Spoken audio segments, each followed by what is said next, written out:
Praise और family, कैसे हैं आप सब। आशा और विश्वास करती हूँ कि आप सब राजाओं के राजा महान सामर्थी परमेश्वर पिता के हाथों में आनंदित हैं और ब्लेस हैं। हालेलुया।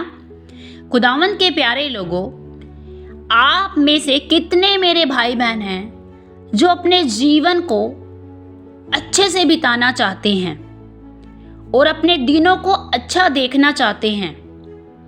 निश्चय ही हर कोई, चाहे वो लड़का हो, लड़की हो, बूढ़ा हो, बुजुर्ग हो, छोटा हो, बड़ा हो या कोई नौजवान हो, कोई भी क्यों ना हो, हर कोई चाहता है अपने जीवन में अच्छा रहना और अच्छे दिनों की चाहत हर कोई चाहता है।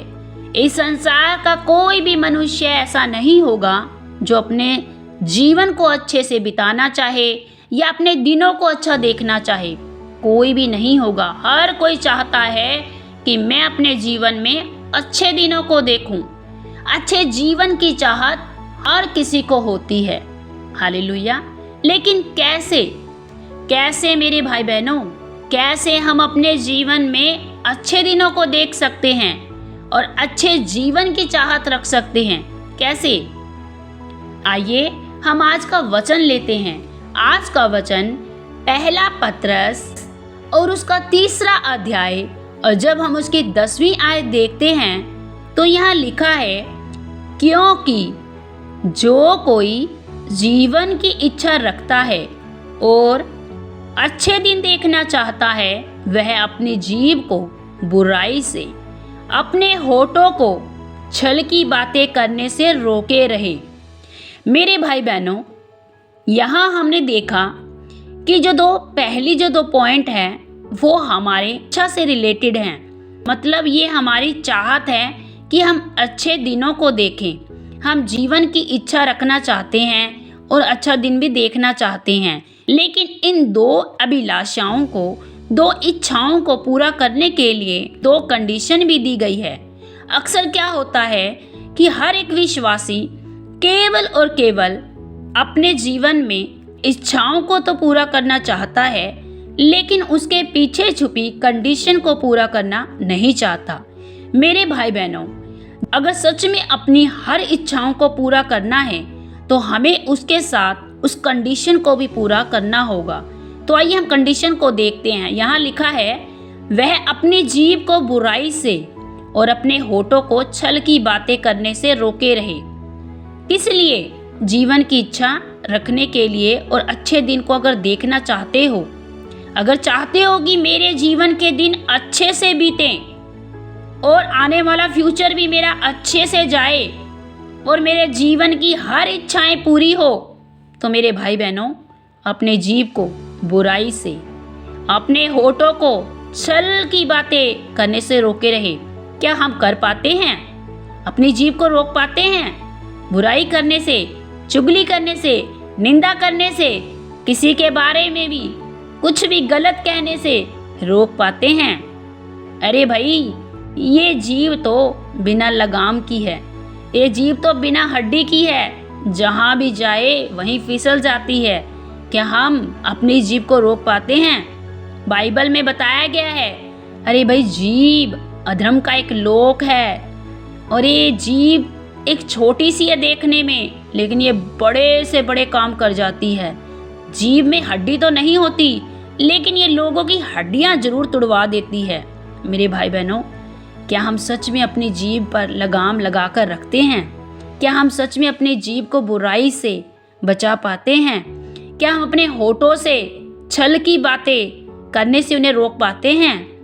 जांचिए, देखिए अपने जीवन में, अगर वास्तव में आज भी आप अपने जीभ को बुराई करने से नहीं रोकते हैं, अपने होठों को छल की बातें करने से नहीं रोक पा रहे हैं, तो निश्चय ही आप अच्छे दिन नहीं देख पा रहे हैं, ना ही आप अपने जीवन की इच्छा रख पा रहे हैं। मेरे भाई बहनों, हमें जांचने की ज़रूरत है।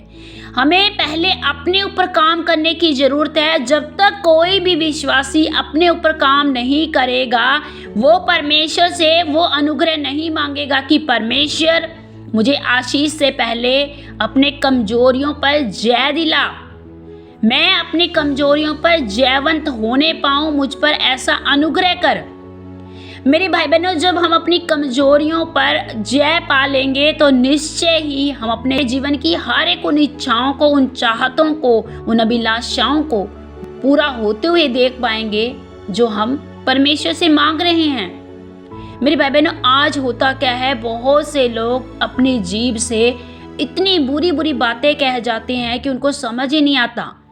अक्सर वो किसी को भी नीचा गिराने के लिए ये भी नहीं देखते हैं कि सामने वाला, अरे मेरा कोई विश्वासी भाई है, अरे मैं क्यों उसके बारे में कुछ गलत बोलूं, क्यों मैं उसकी बुराई करूं, क्यों मैं उसकी चुगली खाऊं, क्यों मैं उसके बारे में निंदाएं करूं। वो नहीं सोचता। उस समय तो केवल और केवल वो बुराई में पड़कर ये सारे बुरे काम कर जाता है। अपने होठों से छल की बातें करता है, उनके लिए धोखाधड़ी की बातें करता है। वो नहीं जान पाता कि ये सब गलत है, और जब ये बुरे काम वह कर जाता है तो वह अपने जीवन में बुराइयों को देखता है। अपने जीवन में देखता है कि क्यों नहीं मेरे काम बन रहे हैं, क्यों मेरे जीवन के ये काम रुके हुए हैं, क्या कारण है कि मेरे जीवन में मेरी आशीषें नहीं मुझे मिल रही हैं। यही कारण होता है मेरे भाई बहनों कि हम अपने जीवन में अच्छे दिन नहीं देख पाते हैं।